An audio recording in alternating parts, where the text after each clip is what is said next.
We're far from clearing the smoke over recreational marijuana use. A new federal policy announced this past week takes a tough line. It's a challenge to states that have legalized use, including recently the most populous state of all. Our cover story is reported by Barry Peterson. When I tell you to, you're going to take 9 heel-toe steps out, touching heel-toe, counting out loud each step. 6, 7. I've never experienced the spectrum of talking to cops while high, so I'm like, this is going to be pretty cool. It's a sign of marijuana's growing acceptance. During the drug wars in the 1980s and 90s, stoners were afraid of cops. But at this workshop held in Sacramento, volunteers are showing law enforcement what it looks like when they're too high to drive. How would you explain the difference between when you have the cannabis versus when you would say take ibuprofen? It's illegal to drive under the influence of marijuana, but there is no definitive roadside test for impairment, no breathalyzer like for alcohol. So an arrest is often a cop's judgment call. Hal Laram is one of the policemen. Some of the things that I would look for, some of the things that our test subject showed, which is, difficulty following my instructions as I gave them, short-term memory loss, very consistent with marijuana. Legal marijuana is something the results of we're not necessarily sure of yet. Attorney Chris Halser started this program in Colorado when pot for recreational use became legal. But now, what he learned in Colorado is being taught in other states, like California, where legal recreational pot went on sale last week. We don't want people who are lawfully doing something be arrested when they aren't impaired. Well, we don't want them driving on the road either. We don't want them driving on the road. A little over 5 years ago, Colorado voted for what was called the Great Experiment, legal recreational pot. It was the first state where recreational pot went on sale with long lines in 2014. Colorado's experience still drives the national debate. Recreational pot is now legal in 8 states plus D.C. 21 additional states now allow marijuana for medical use. You might think by now the debate over marijuana, good or bad, would be diminishing. Not so. Even as more states are allowing marijuana, opponents now think they have their best chance ever of shutting all of this down. This past week, Attorney General Jeff Sessions told the nation's U.S. attorneys they are free to prosecute those selling pot in states even where it is legal, a reversal of the policy under President Obama. It's unclear who, if any, U.S. attorneys will change their hands-off attitude about legal marijuana. And Sessions drew angry fire from his own party, including Colorado's Republican Senator Cory Gardner, who said Sessions went back on a promise to leave Colorado's legalized pot business alone. This is about a decision by the state of Colorado, and we were told that states' rights would be protected. The Sessions move has given encouragement to anti-marijuana groups who are putting up billboards in Colorado.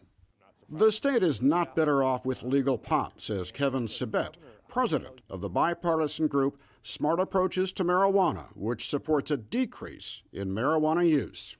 We are reintroducing the new big tobacco of our time, big marijuana, with all of the kinds of promotions that they are putting out there. I was coming down the interstate. Sibet and others point to an increase in pot-related DUIs and traffic fatalities, but state officials warn that it's too soon to know if that is a trend or just better reporting by police.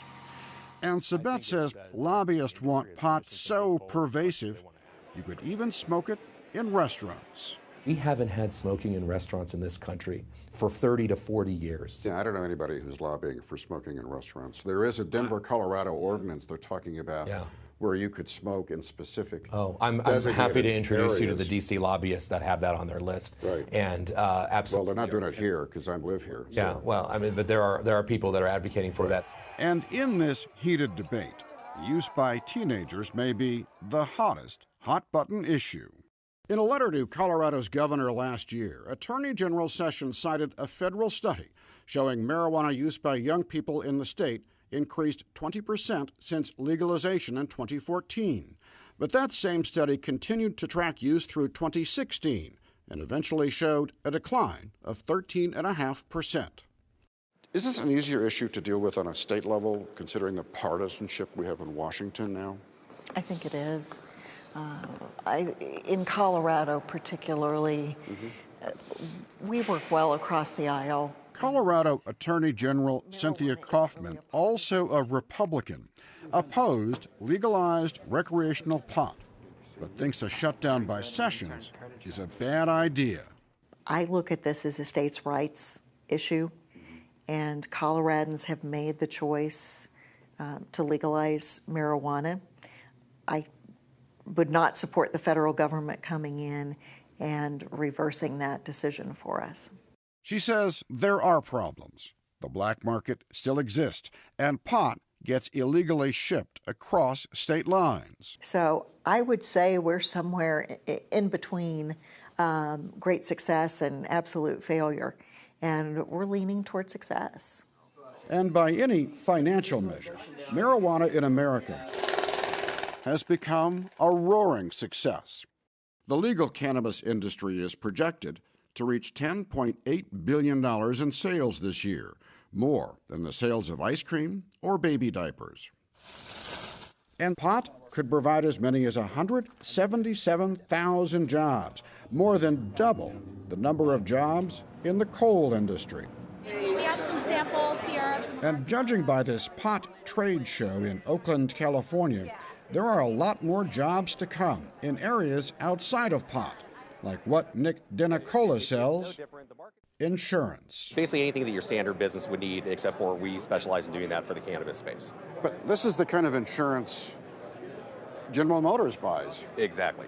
Pam Hadfield co-founded Hello MD for online matching of patients with medical resources.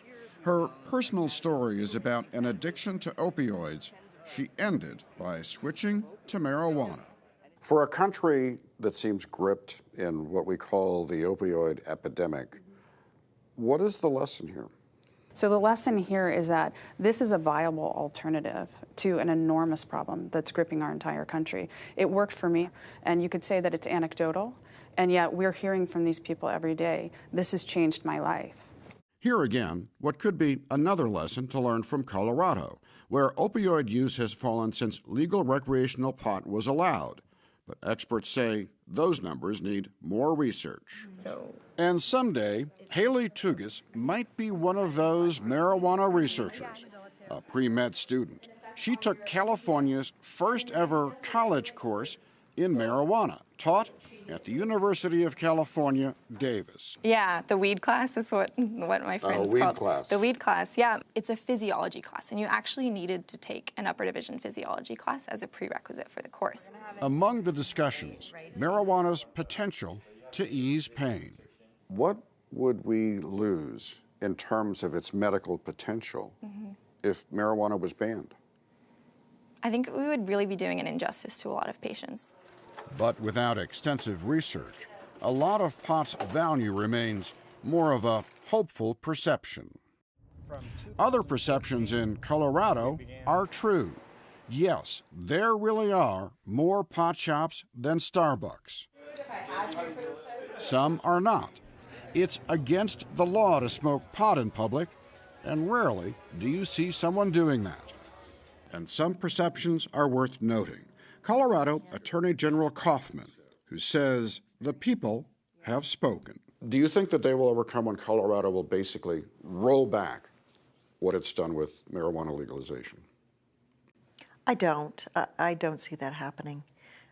I think probably more people would vote for legalization if they had that opportunity Now than last time? Now than last time.